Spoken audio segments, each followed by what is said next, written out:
श्री कृष्ण कन्हैया लाल की जय। श्री निजानंद स्वामी की जय। श्री प्राणनाथ प्यारे की जय। नेत्र खोले अधूर मुख बोलता करे प्यारे बातें कर प्यारा सो सुख देता आशिक को जिनको नहीं सुमारा जिनको नहीं सुमारा। श्री कृष्ण कन्हैया लाल की जय। अक्षरातीत पूर्ण ब्रह्म परमात्मा के मुखारविंद की शोभा की बात चल रही है। सुख देत सब अंग मिला नयन नासिका श्रवण अधुर हसत हरवटी भव भ्रिकुटी सब देश सुख बोल मधुर। जब अक्षरातीत धामधनी मधुर वचन बोलते हैं ना, तो उस समय उनके सारे अंग प्रत्यंग हैं ना, वो सब ब्रह्मात्माओं को सुख प्रदान करते हैं। जिधर देखो उधर ही आनंद दे रहे हो ऐसा लगता है। सभी सहयोग करते हैं।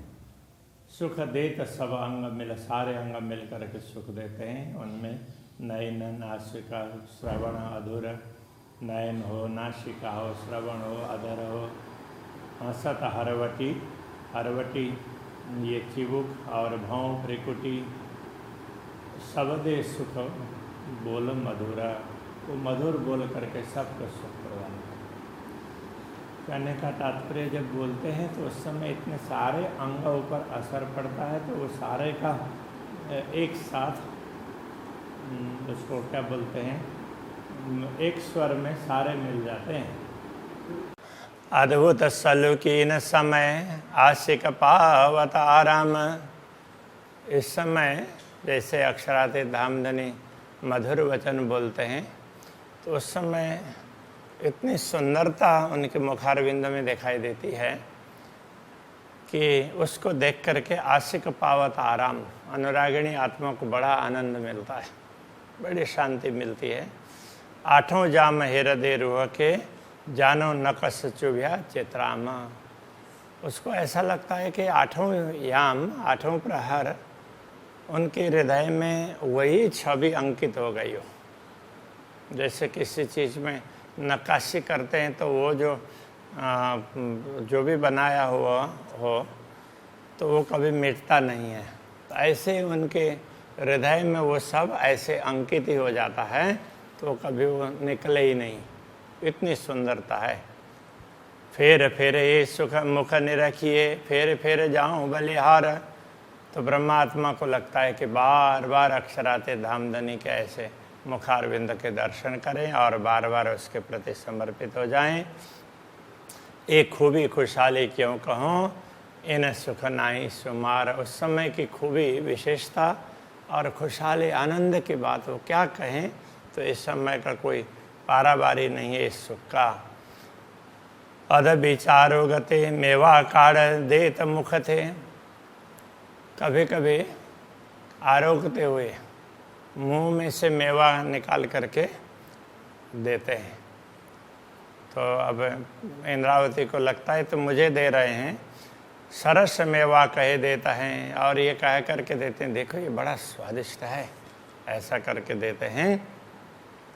आप हाथ मेरे मुख में, तो स्वयं अक्षरातीत धामधनी मेरे मुंह में ये डाल देते हैं, तो बड़ा अच्छा लगता है। तो उस समय तो फिर और ज़्यादा आनंद आएगा।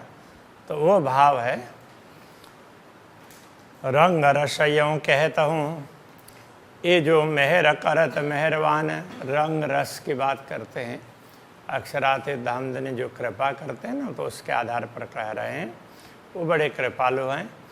ये भूल गया हम लाड़ सबे, ना तो क्यों रहे छिन बिन प्राण। तो हम लोग नश्वर दुनिया के तरफ दृष्टि डाल करके सारे लाड़ प्यार को भूल गए। नहीं तो इन सब, ये सब तो हमें वो दिख रहे हों ऐसा लगता।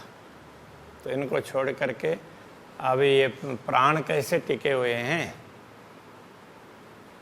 अन्यथा एक क्षण भी वो प्राण टिक ही नहीं सकते हैं। ये लाड़ प्यार वो सब हमें याद रहता, बाकी अभी माया में देखते हुए माया के तरफ दृष्टि डाल करके हम सब भूल करके बैठे हैं। और काम हक को कोई नहीं देते रूह सुख बनाए। ब्रह्मात्माओं को ऐसा लगता है कि अक्षराते धाम धन्य हमें सदैव आनंदित करते हैं, दूसरा तो कोई कार्य करते हुए उनको लगता नहीं है। ना देखे तो भी तो वो तो करते ही हैं। अक्षर ब्रह्म को प्रेरणा देना है, पूरा ब्रह्मांड को बनाने के लिए, तो सारे सिस्टम को सब को मॉनिटरिंग तो अक्षरातीत ही करते हैं। किंतु ब्रह्मात्माओं को वो इतने प्रेम में मस्त होते, दूसरा कुछ दिखाई नहीं देता है।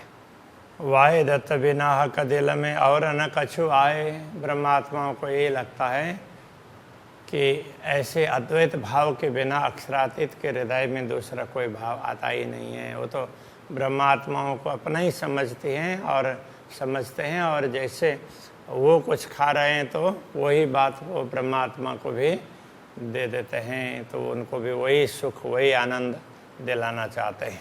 वो जो कर रहे हैं वही आनंद ब्रह्मात्माओं को भी दिलाना चाहते हैं।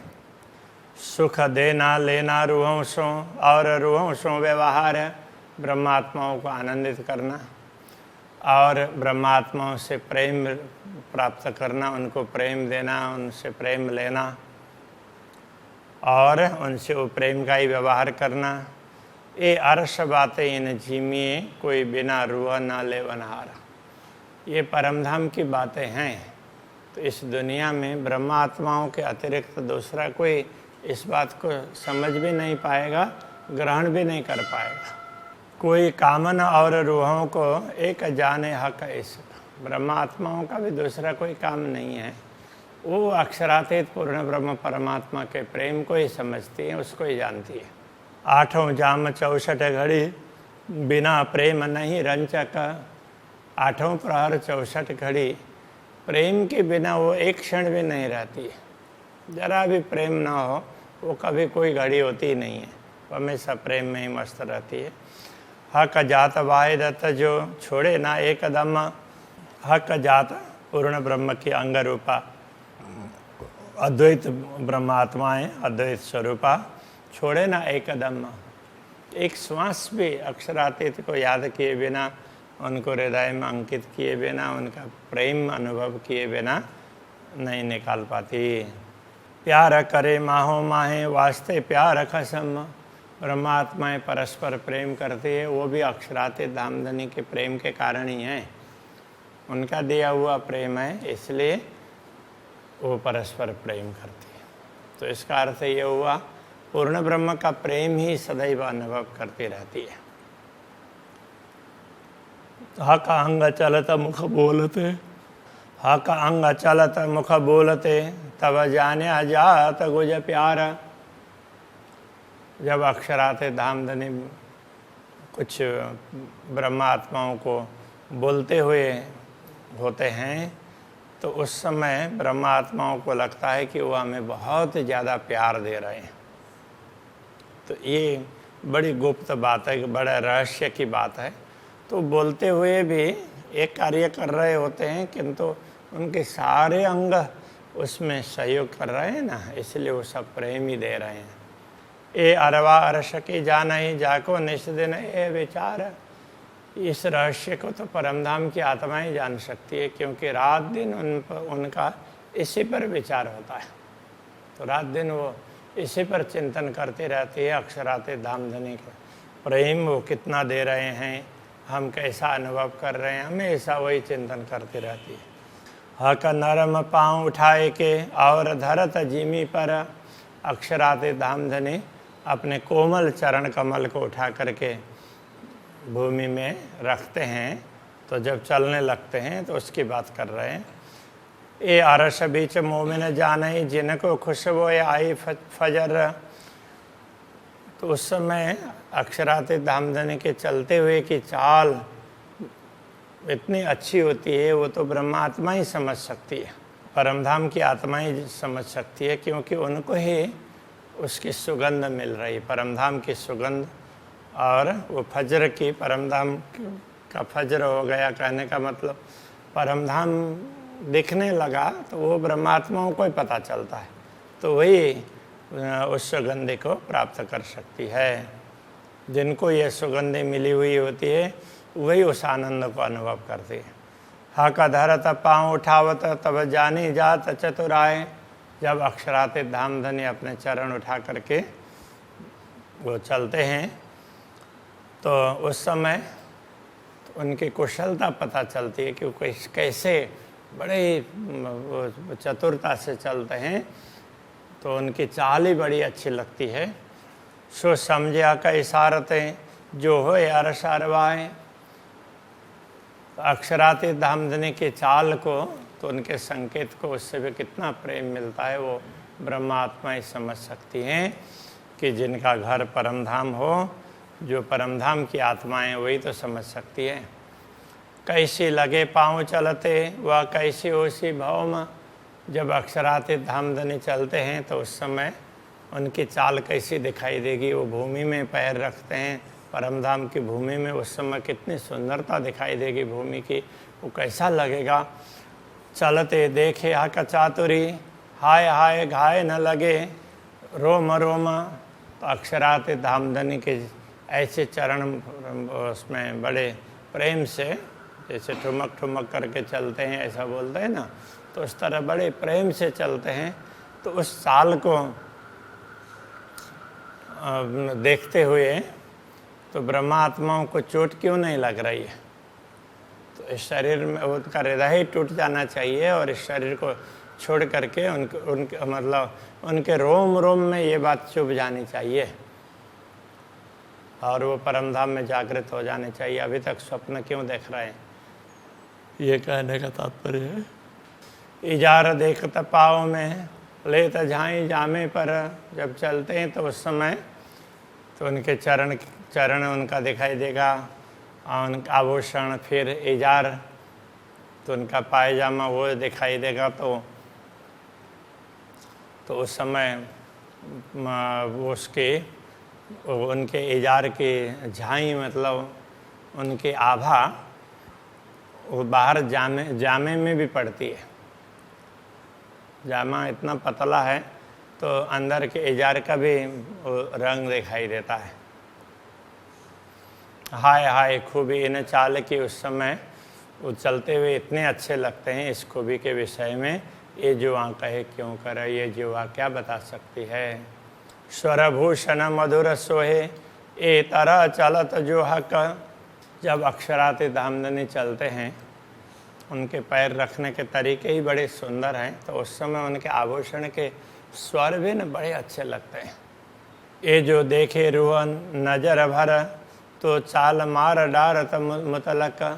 यदि इस समय ब्रह्मात्मा बड़े प्रेम से उनके चरणों के प्रति दृष्टि डालती है तो निश्चित ही वो घायल हो जाती है, तो उनको कुछ दूसरा कुछ सोचता ही नहीं है। ये कहने का तात्पर्य है। नख अंगूठे अंगुरियाँ चलते अति शोभित। चलते हैं तो उस समय नख के वो अंगुरियाँ, अंगूठे, उनके नख वो भी, उनसे भी प्रकाश निकलता है, तो वो भी बड़े सुंदर शोभा देते हैं। ये अंगुलियाँ हैं, अंगूठे हैं, चलते अति शोभित, चलते हुए बड़ी शोभा देते हैं। चाल विचारते अर्श की। परमधाम की चाल विचार करते हुए हाय हाय अरवा क्यों न उड़त। तो ये आत्मा शरीर को छोड़ करके क्यों उड़ नहीं जाती है। अरस दिल मोमिन कया ठौर बड़ी कुसाद। ब्रह्मात्माओं के हृदय को परमधाम कहा है। परमधाम तो कितना विशाल है, विस्तार है, विस्तृत है। कुसाद का मतलब लंबा चौड़ा, कितना विस्तार वाला है। हक आदि रूहें माहे बसे असल अरस जो आधा। असली अरस में तो, असली धाम में तो पूर्ण ब्रह्म परमात्मा श्यामा जी ब्रह्मात्मा सब के सब विराजमान होते हैं। तो अब वो ब्रह्मात्माओं के हृदय तो छोटा होता है, तो इतना बड़ा परमधाम कैसे कह सकते हैं। तो इसका ये समाधान है कि परमधाम के दृश्य ब्रह्मात्मा अपने हृदय में अंकित करती है, इसलिए उसको परमधाम का पूर्ण ब्रह्म को हृदय में बैठाती है, तो जहाँ पूर्ण ब्रह्म बैठेंगे तो वो धाम ही कहलाता है इसके हिसाब से। बाकी तो परम धाम बहुत लंबा चौड़ा है। जेता मता हक का सो सवा रस में देख, परम धाम की जितनी वो पूर्ण ब्रह्म परमात्मा की जितनी सामग्री है वो सब तो परम धाम में है। सो सब मोबिन दिल में पाइए सब विषेक विवेक, तो ब्रह्मात्माएं उन सब को अपने हृदय में अंकित करती है, उनको समझती है, इसलिए उनके हृदय को परम धाम कह दिया। हक आदि रुए खेले उठे बैठे दौड़े करे चाल, तो हक आदि रुए खेलते हैं, उठते हैं, बैठते हैं, दौड़ते हैं, चलते हैं, जो भी करते हों, ये जाने अरवाह अरश की। इन रहस्यों को तो परमधाम की आत्माएं ही समझ सकती है, जो रहता हमेशा नाल, जो सदैव उनके साथ रहती है। नाल का अर्थ साथ। ए तो ए कहे हक हुकुम, सो तू देख महामत। महामते कहते हैं हे आत्मा, ये सब तुम्हें कहा है। अक्षरातीत धामधनी के आदेश ने ये सारी बातें तुम्हें समझाई है। हर आत्मा को ये समझना होता है कि ये मुझे समझाया है। और कहो रूहन को जो तेरे तन वाहिदत, और ब्रह्मात्माओं को भी तुम ये बात समझाओ जो नहीं समझ रही हैं, क्योंकि वो भी तुम्हारे ही अद्वैत भाव के अंतर्गत आते हैं। तो अक्षरातीत धामधनी के अंगना के रूप में तो तुम उनके साथ में जुड़ी हुई हो, तो तुमसे वो अलग नहीं है। तो उन आत्माओं को भी समझाना, स्वयं भी समझो और दूसरों को भी समझाओ, ये बात यहाँ पर समझाई है। तो अभी के प्रसंग को यहीं रखते हैं। श्री कृष्ण कन्हैया लाल की।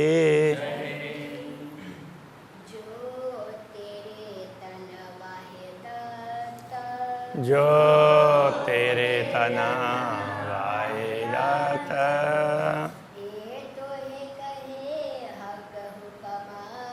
ए तो ये कहे हक हुकुम,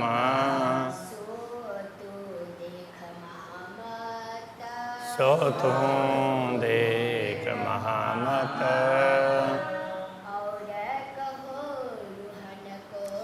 और कहो रुहन को,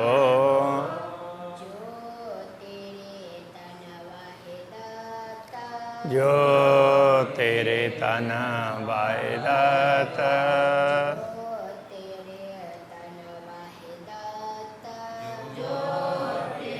तन वाहिदत।